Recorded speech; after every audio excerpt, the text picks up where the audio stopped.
Welcome again, everyone. This is Yasser from Learn Dental series. In this episode, we will continue our discussion about the fundamentals of tooth preparation in terms of mechanical principles.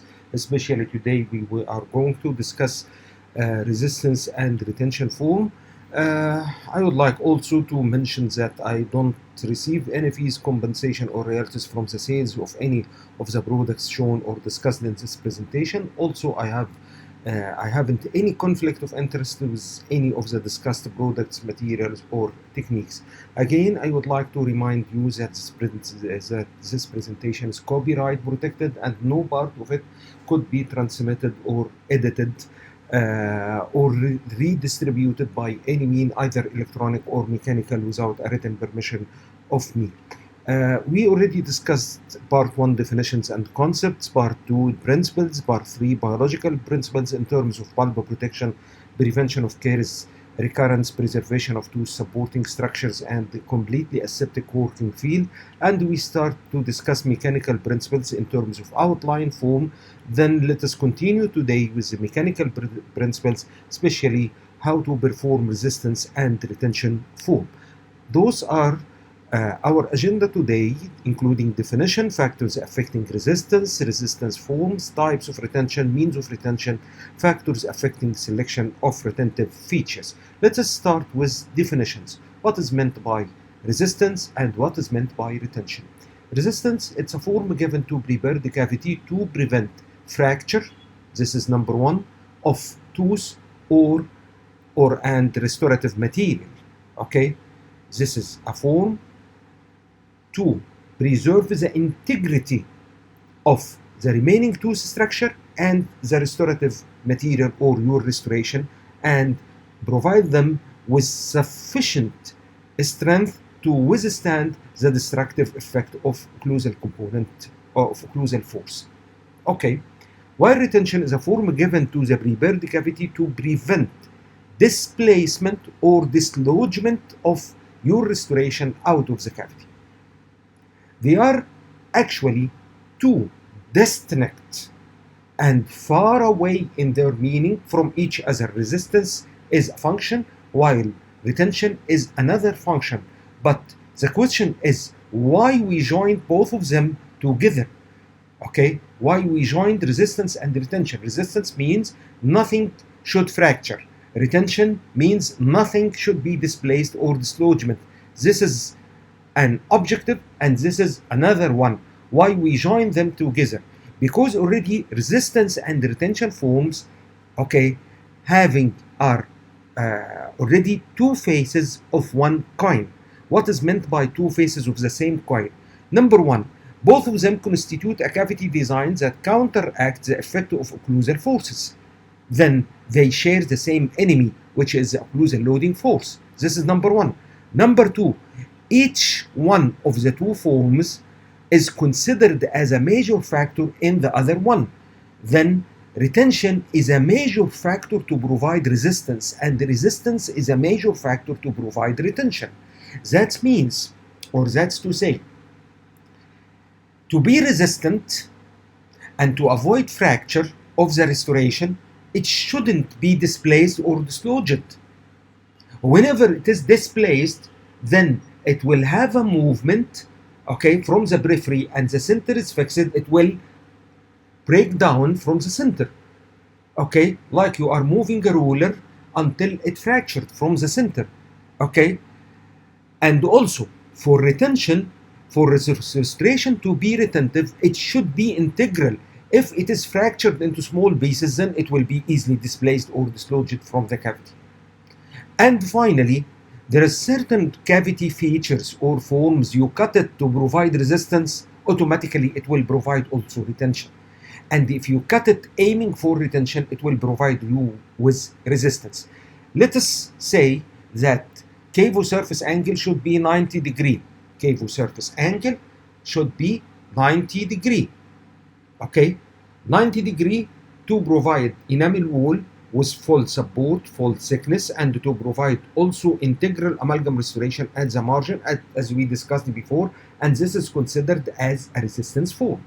But when you intended to cut it in 90 degree, then the cavity wall will be converged, and this will provide retention. If you would like to cut a cavity wall with converged walls just to provide retention, and this convergence should be 5 degrees from the long axis of the tooth, okay, this will make your cavo surface angle also 90.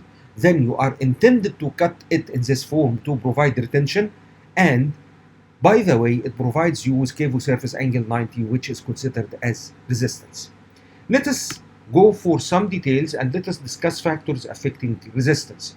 When we are considering the factors affecting resistance, it's already mentioned in your definition. Let us repeat the definition again. Okay, resistance form is a form given to prepare the cavity, okay, in order to prevent fracture of restoration or tooth. Okay, then it's a form given to prepare the cavity to prevent fracture. Who could fracture the restoration of the tooth? It's the occlusal loading force. Then you have factors related to the occlusal loading force. To prevent the fracture of what? Of tooth structure, which is represented by the cavity design, or restoration, which is the responsibility of the physical properties of restorative material. Then you have 3 groups of factors affecting resistance as mentioned in your definition. Factors related to the occlusal loading force, factors related to the cavity design, factors related to the physical properties of restorative material. Considering the force, any force is defined by 3 major items or 3 major parameters. Number 1, magnitude. How much? Number 2, direction. Okay, where it aims. Number 3, character. Okay, when we are going to discuss it and applying these parameters to the occlusal loading force, what about the magnitude of occlusal loading force? How much is the occlusal loading force? Just I would like, what's my enemy? How to fight it? Is it 15, 20, 25 by any unit of measuring the force? Okay, occlusal loading force is about, in between brackets, about, not definitely, 75 meganewton per centimeter square. Okay, about, I don't like this terminology. I need to have a definite number because this is an enemy and I would like to design the cavity, okay, to fight the effect or counteract the effect of this force. Okay, then all reviewers and all researchers said it differs from patient to another, and you couldn't define a definite number describing the magnitude of occlusal loading force because it differs according to the action of mastication muscles, of masticatory muscles, which is different power from patient to patient. Okay, it differs in the same patient according to the type of food, the type of occlusion, the type of intercuspation, age and sex of the patient, what is the location you are measuring from it, the occlusal loading force. Okay, incisal surfaces or incisal edges are different size than canine cusp tips, than occlusal table of premolars, than occlusal table of molars. Okay, and what about the occlusion? Also, from time to time, if it is the same tooth, the same time of food, and the same masticatory power in the same patient, but it differs at the morning rather than at the afternoon. That's why we couldn't define a definite number describing the magnitude of occlusal loading force. Then we have nothing to define it according to this parameter. Direction. Okay, it is directed as compressive, tensile, or shear. How it comes? All of these types? Yes, because the information we know or the knowledge we know about the occlusal force is it is perpendicular at the occlusal surface at each point. Okay, this is a definite terminology. No, actually, it's not a definite terminology. It is perpendicular, but the surface is not straight. Okay, anatomical features of the surface, anatomical geography of the surface or topography of the surface differs from cusp inclined plane to fossa to cusp tip to another buccal surfaces. If you consider this, you should see these white lines, which are the incidence of occlusal loading force perpendicular to the surface, but the surface is not flat. The topographic anatomy of the surface is not flat. That's why it is finally a multi-directed force.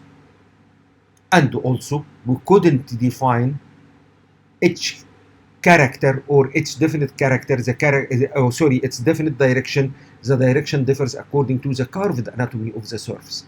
Finally, what about the character? It is static, dynamic, or cyclic. It is all the three. It is static in centric occlusion, okay, dynamic in eccentric lateral movement, cyclic and repetitive while you are masticating the food. Okay.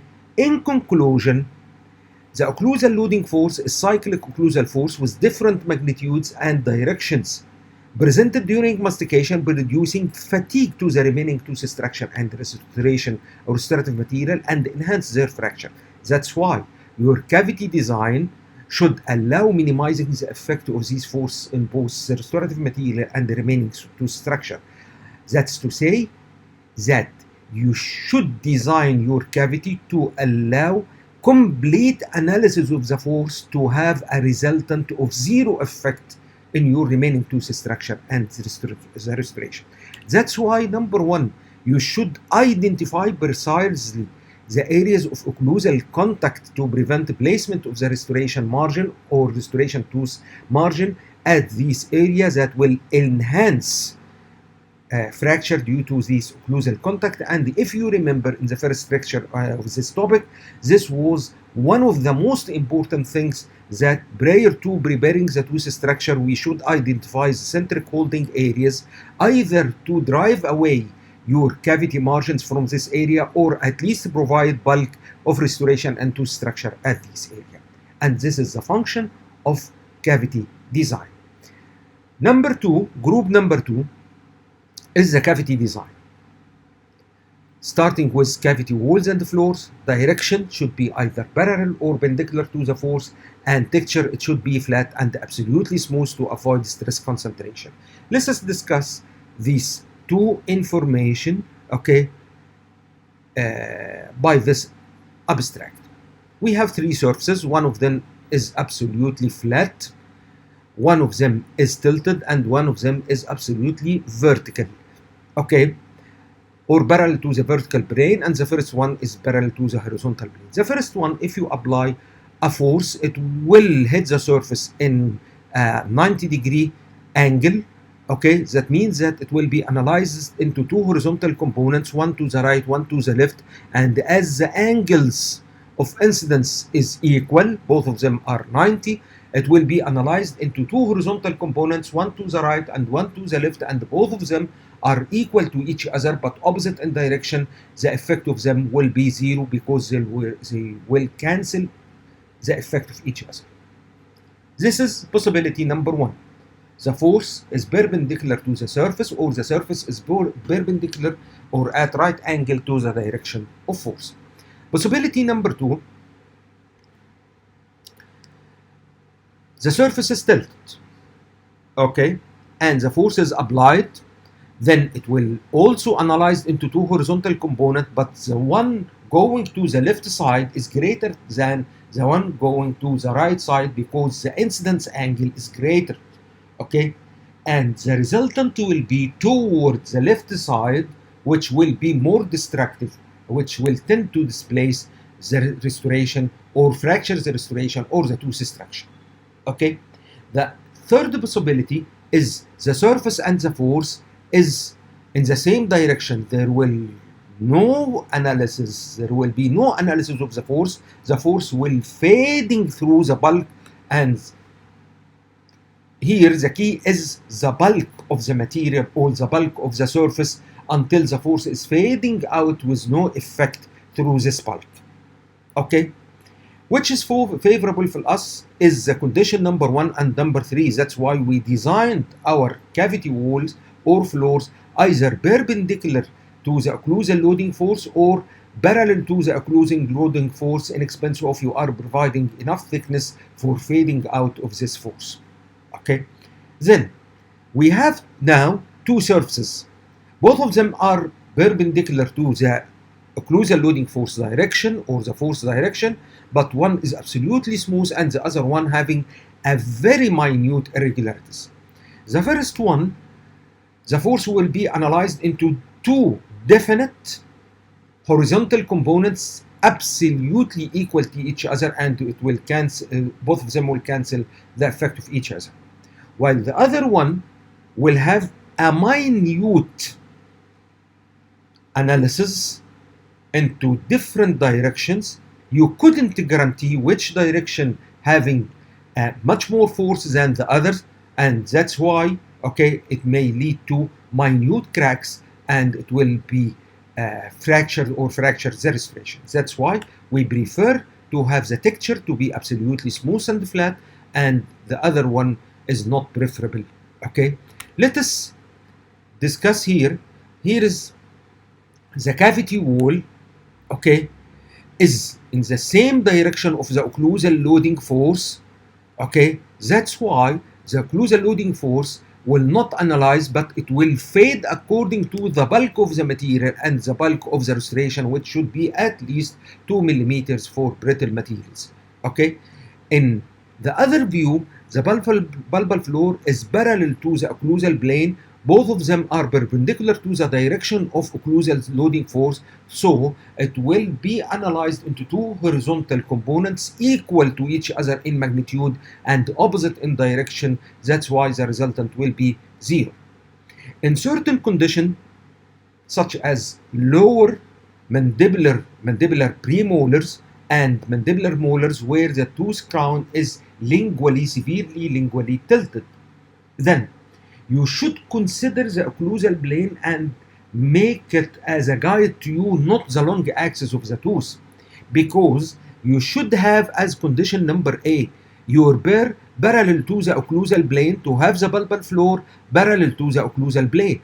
In view B, if you cut parallel to the long axis and your bulbal floor will be perpendicular to your long axis, number one, you are weakening the lingual cusp. Okay, it's not integral compared to figure number A. The base is shorter than the height, while in figure A it's broader or equal to the height. At the same time, you may hit the buccal bulb horn, which is at higher level to in comparison to the lingual one. This view, okay, this is the weak cusp and this is the bulb horn. Okay, in this is favorable and this is unfavorable. This is a natural tooth. We cut in a natural tooth, and you could compare between both of them. This is the bulbal floor. Okay, in number A, it is parallel to the occlusal plane. Okay, you could cut deeper without endangering the bulb. At the same time, your lingual cusp is integral. Okay, and your cavo surface margin are 90 degrees. But if you cut your bulbal floor perpendicular to the long axis of the tooth, you are endangering the bulb. This is number one. Weakening the cusp. This is number two. Okay, these are the cusp weakened. Okay, these are the bulb exposed. And at the same time, your cavo surface angle will not be 90 degrees, leaving very thin amalgam margins that will fracture. Okay, that's why your floor should be parallel to the direction of occlusal plane, to be perpendicular to the occlusal loading force, not parallel to or not perpendicular to the long axis of the tooth. Okay. Then what about the width and depth? Width and depth of the cavity provides bulk for restoration. Okay, and the bulk is responsible for the fading out of the occlusal force when it passes through your restoration. Okay, and you should provide enough bulk to allow this fading out of force. Okay, which one do you prefer? Do you prefer to provide bulk through the width or bulk through the depth? It is preferable to get a restoration bulk through depth within limits in order to not endangering the bulb, not through the width. Your width should be limited to 1/4 to 1/3 of the interocclusal or intercuspal distance. Otherwise, if you increase the width, you will weaken the tooth structure, and also you will weaken the restoration, as it will be subjected to extra force. Okay, and it will take much more bonus, or its ratio from force will be increased. Okay, figure 1 to the left We already provide the restoration with bulk through depth 0.5 millimeter beyond dentino-enamel junction, which provides you totally with 2 millimeters at least of restoration bulk, okay, without endangering the bulb. At the same time, the width of the restoration is 1/4 to 1/3 of the intercuspal distance. That means that when the force is applied, number one, your cusps are integral and strong, and the restoration share of this force will be minimal. While when you increase the width of the restoration without caries extension, okay, if you have caries extension, I think it is a must to increase the width, but in such a condition you don't have any extension, lateral extension of the caries, so you are not in need to increase this width, okay? If you increase the width more than 1/4 or 1/3, then the restoration share or the restoration will take too much force than it could tolerate. At the same time, note that you are weakening both buccal and lingual cusps, okay, and you will endanger both the restoration and tooth structure. That's why we prefer to provide restoration bulk through depth rather than width, okay. Third, conservation, okay. Cut conservative as maximum as possible, and this was one of the instructions, one of the cardinal rules of mechanical principles. If you remember, the aim of mechanical principles is to provide maximum resistance against fracture, maximum resistance against displacement, with maximum conservation of tooth structure. If you don't conserve the tooth structure, then you widen the cavity, you will weaken both the restoration and the tooth structure. Comes for line angles. All line angles should be rounded, not sharp. This roundation will add bulk to the restoration, okay. At the same time, will decrease the stress concentration that may fracture your restoration. Actually, we have a dangerous line angle, okay. This is a sharp line angle, and this is a slightly rounded line angle. This provides bulk and at the same time distributes the forces that will not be concentrated to fracture either the tooth or the restorative material, okay. One of the most important and dangerous line angles is the axiobulbar line angles of any compound cavity, especially for class 2.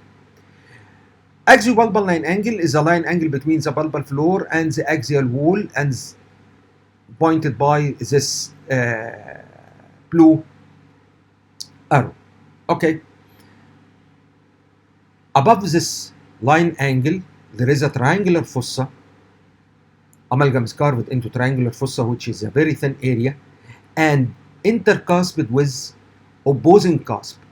Then your amalgam here in this area, which is carved occlusally as a triangular fossa, is already squeezed between opposing cusp from upper or from the opposing side and sharp line angle from the internal.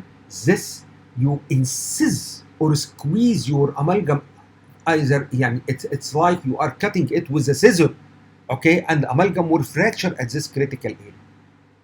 That's why, number one, let the axial wall to be slanted towards the bulb like this. It is not straight, it is slanted. If you remember, okay, this is one of the recommended designs when we practice class 2 cavity preparation, just to have your axial wall slanted toward the internal cavity or slanted or toward the bulbar floor, okay. This will provide bulk to the restoration. At the same time, the sharp line angle should be either rounded, saucered, or beveled. This also will remove the sharp line angle and provide bulk to your restorative material, okay. Those are two class 2 cavities. The left one with sharp axiobulbar line angle, and the right one is with beveled axiobulbar line angle.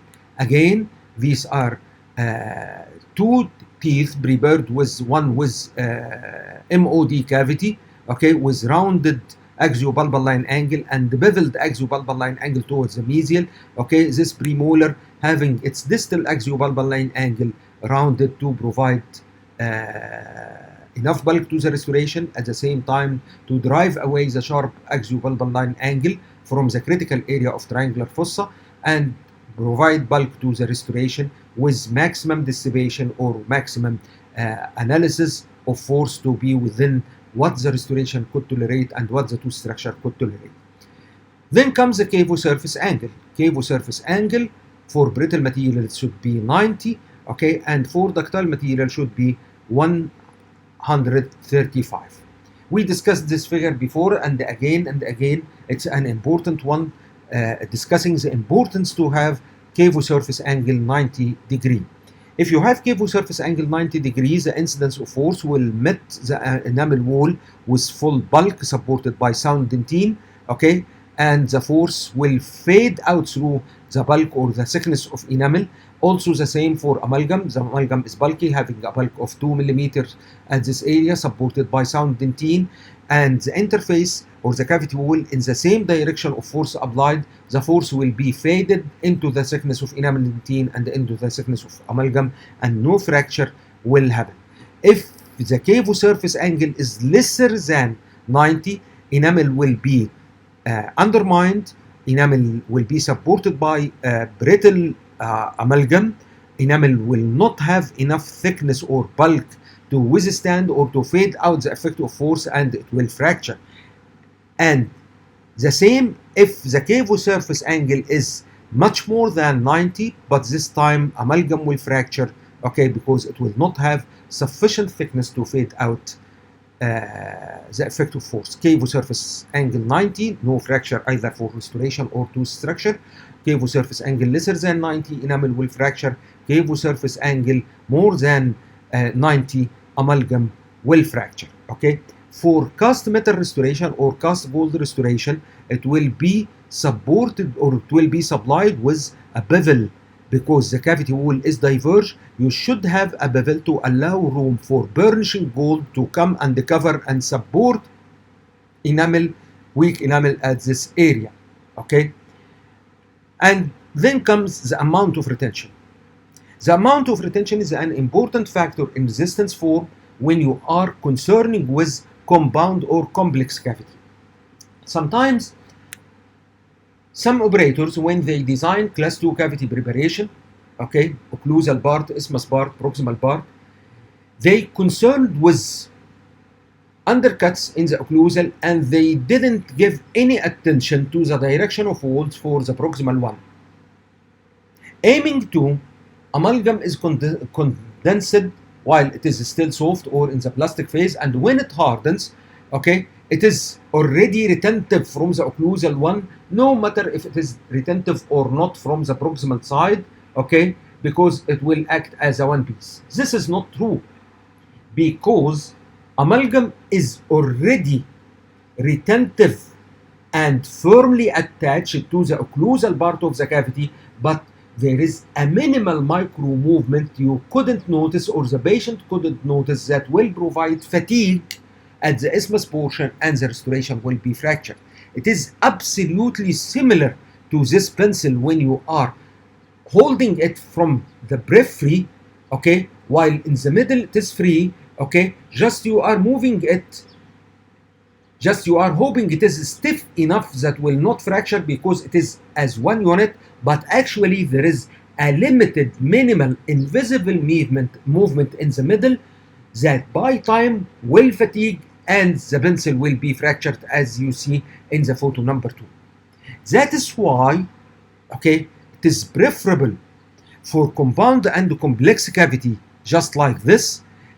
Is the recommendation is each part of compound or complex cavity should have its own, this is number 1, ample means maximum, independent means its own, okay, retention, to avoid fatigue at the isthmus portion and fracture.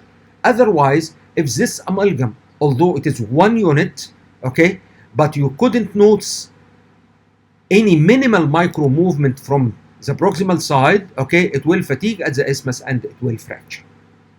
Okay, again and again. Number 7, as one of the factors related to the cavity design affecting resistance is the weak cusp, and as we mentioned before, weak cusp means that the relation between the base and the height of the cusp is altered to be in advantage to the height rather than the base. And when we measure it from the center of the cavity to the cusp tip, if your cusp occupying less than or 1/3 or less than the 2/3, just 1/3 of this distance, this is considered as weak cusp.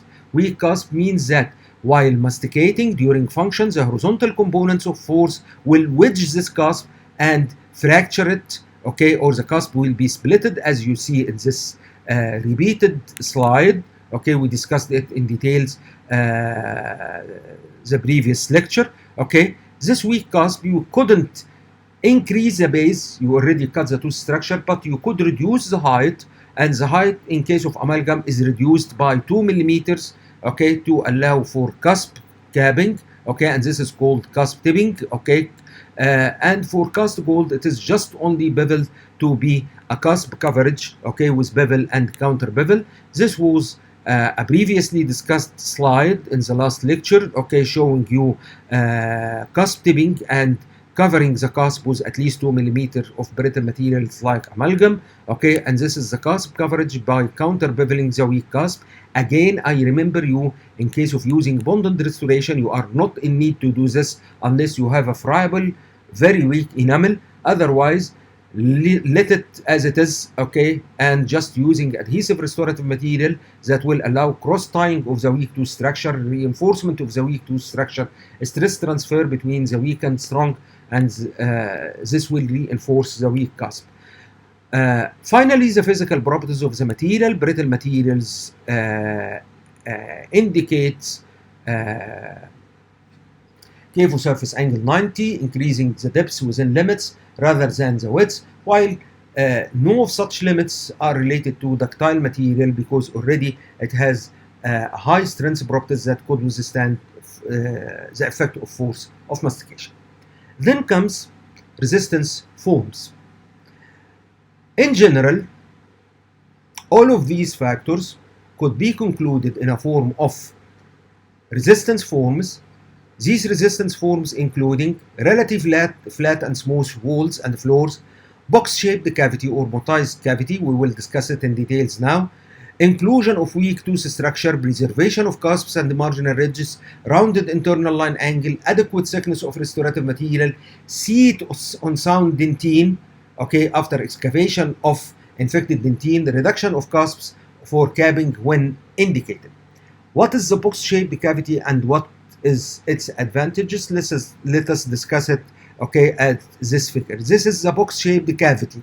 Box-shaped cavity, okay, having definite walls, definite floors, all the advantages we mentioned before, okay, is to be achieved when you cut a box-shaped cavity. You have definite walls parallel or perpendicular to the direction of force, definite floors, rounded internal line angles, you have seats. But if you have a rounded cavity, just like this teardrop cavity, okay, the restoration will not be stable. The restoration haven't sufficient seat to be stable, okay. When the patient is masticating using this, okay, if the pressure is on one side, the restoration could tilt, okay, leading to wedging and fracturing of another cusp.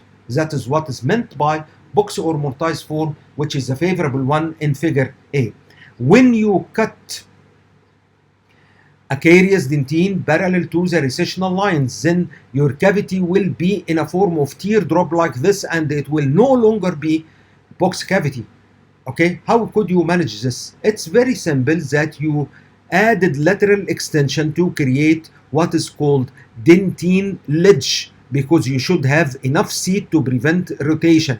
If you imagine in the second figure, which is the natural tooth, okay, if you imagine this only rounded part of the floor, then the restoration will rock on and wedge any of the cusps, even if the cusp is strong.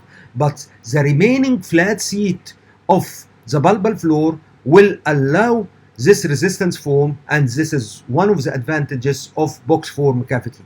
The distance between the bulb and the bulbal floor is considered as dentine bridge, and its function is purely biological, okay? And the distance or the flat area of the bulbal floor is called the dentine ledge, and it concerns with the resistance form. Again, no need to cut dentine ledge specifically, okay, when you are dealing with bonded restoration, considering the bond strength is enough to withstand the displacing effect of occlusal loading force. Then let us now discuss what is the type of retention. Type of retention is classified according to the direction where the restoration could be displaced, either axial with the long axis, okay, or in occlusal direction, and lateral, okay, the restoration could be displaced or dislodged in a lateral direction, like this class 2, okay. These undercuts will prevent the restoration to be displaced axial, okay, and dovetail and occlusal lock prevents the restoration to be displaced or dislodged in a lateral direction. You should differentiate between displacement and dislodgement. Displacement means movement in place, okay. The restoration is unstable and it moves, but within the cavity it displaces, but it is not absolutely dislodged or get out of the cavity. Dislodgement means that the restoration is completely gets out of the cavity. What are the means of retention? Means of retentions according to from which design or which category you could get retention. Either you are getting retention by utilizing dentine. Once you are going into dentine with a depth of 0.5 to 2 millimeters, 0.5 to 1 millimeter, this will provide a retention. Just you are getting down into dentine just 0.5 millimeter, okay. Or either from the outline, by modifying the outline, once you follow the rule of outline form, it will provide you a retention. Or special modifications within the cavity design without changing the outline, or special forms according to some special restorative materials and technique. Once you are getting down into dentine, okay, this will clarify the mechanical undercuts. This will increase the wall retention, frictional grip, okay, frictional wall retention. Also, the gripping action of dentine we discussed before due to viscoelasticity when the restoration is gold foil, okay, and the tooth is vital, okay, and pin retention. This diagram, okay, showing you the mechanical undercuts, which is clear when you go down, okay, to dentine, and this is the frictional wall retention. When you go down to the dentine, the wall in parallel relation to the other wall is increased in length, and this will provide much more retention. This is a pin retained inside the dentine to build amalgam or to build composite or to build a direct restoration in badly distracted tooth, okay. Then comes the outline form. Once you are following the outline form, okay, such like this cross section of the tooth, okay, you are following the rules of outline form. This provides you with proximal dovetail, which prevents lateral displacement, okay, buccal and lingual extensions when you cut following or to involve bits and fissures, okay, to involve buccal and lingual grooves, okay. These narrow areas is considered as occlusal lock. All of these prevents restoration from this to be displayed, okay, laterally. When you consider the occlusal dovetail, especially in molars and in premolars, okay, when you notice this premolar, when you cut class 2, okay, already if you follow the directions and the rules of outline form, you will not have any dovetail like this one in blue, okay, because already you involved a very narrow triangular fossa and nothing could act as a mechanical means that could prevent displacement. That's why you are adding an extra extension of the cavity to provide retention, okay, and cutting a dovetail. This means that dovetail lock is not to be appear, okay, just you are following the directions of outline form, okay, in premolars. You should add it. That's why while in molars, okay, you have a wide triangular fossa, and the triangular fossa, when you cut it following the directions or following the instructions of outline form, you will get automatically an dovetail lock. That's why in premolar, okay, dovetail lock will not appear automatically once you follow the directions of cutting outline form or you follow the rules of outline form. That's why it is considered as extension for retention, because you intentionally cut it. And this is the third type of extension for retention.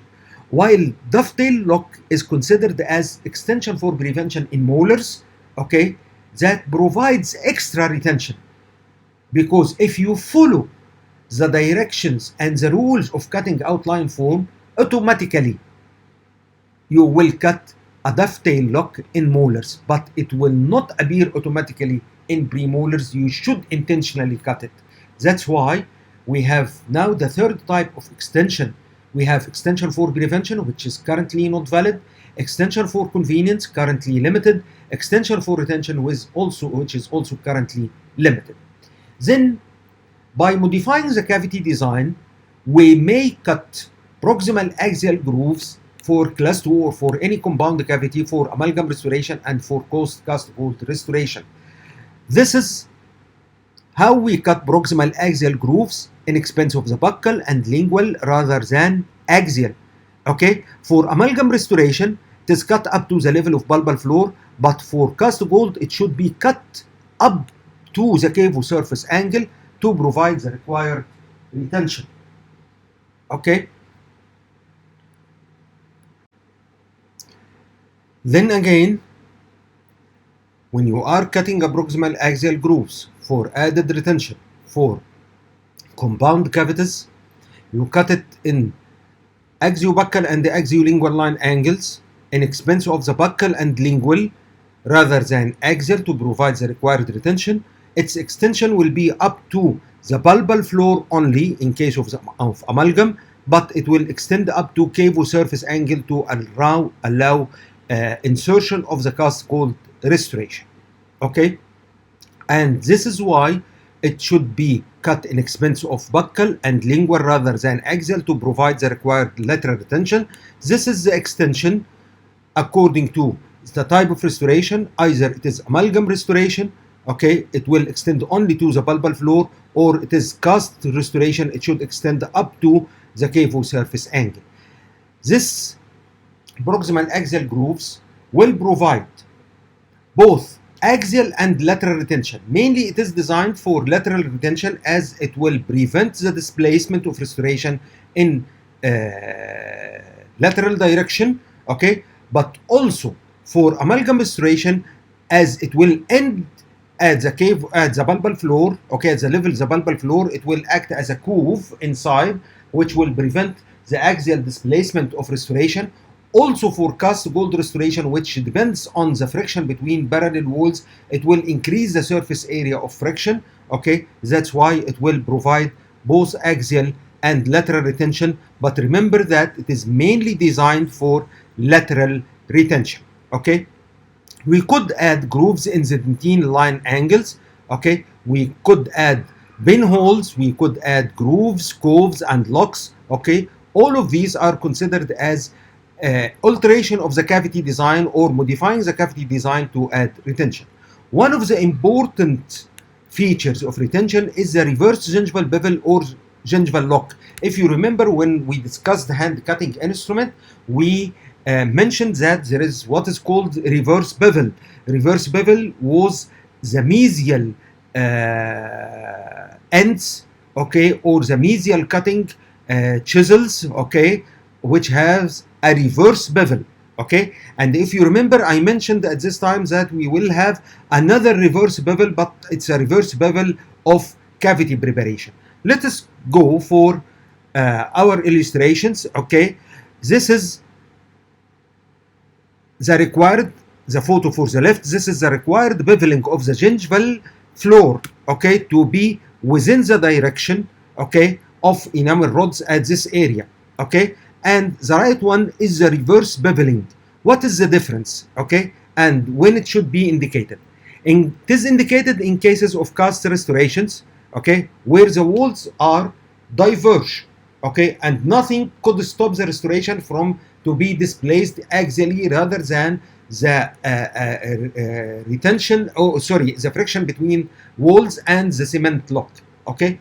When the force is applied, okay, at this area, it will analyze into an outward tensile force that will displace or rock the restoration around the sharp axiopalpal line angle. Let us see it again, okay. This is the force applied, okay, at this area that will analyze into outward tensile force. The restoration will rock around, okay, the axiopalpal line angle at this area. While when you reverse the bevel by this mean, the force applied will be analyzed into two horizontal components, one to the right and one to the left, cancelling each other, and it will no longer displace or rotate your restoration, okay. The reverse gingival bevel is only limited for cast restoration, especially cast gold, not for amalgam. For amalgam, number one, you are not in need to do this because already the cavity is converging occlusally, that will prevent the restoration from rocking or from rotation around the axiopalpal line angle. Number two, this is a very thin area with sharp line angle. This will add stress concentration. This will lead to reduced bulk of restoration with accumulation of excess mercury that will weaken the amalgam. That's why it is contraindicated to be cut in cavities prepared for amalgam restoration, as it will lead to stress concentration, mercury accumulation, reduced bulk, okay. All of these will lead to excessive weakening amalgam with increased liability to fracture. Finally, special forms like that of using dentine adhesive systems when you are dealing with composite resin restorations, or dowel pen retention inside or both inside the root canal if the tooth is endodontically treated. Finally, we could conclude that the factors affecting selection of retention is the type of restorative material. It differs from amalgam to composite to gold to indirect restoration, available amount of remaining tooth structure, aesthetic demands, amount of retention, bulb vitality. As you notice, if the bulb was vital, okay, you could go for gripping action of dentine with gold foil restoration. And finally, the type of occlusion. These was the textbooks I used in preparing this presentation. All your questions are welcomed. Finally, I would like to thank you for assigning this your precious time to listen to me. I hope you benefit from this lecture, okay. All your questions are welcomed. Don't forget to subscribe to my channel and activate notification to get posted by all the new lectures. Thank you. Yasser.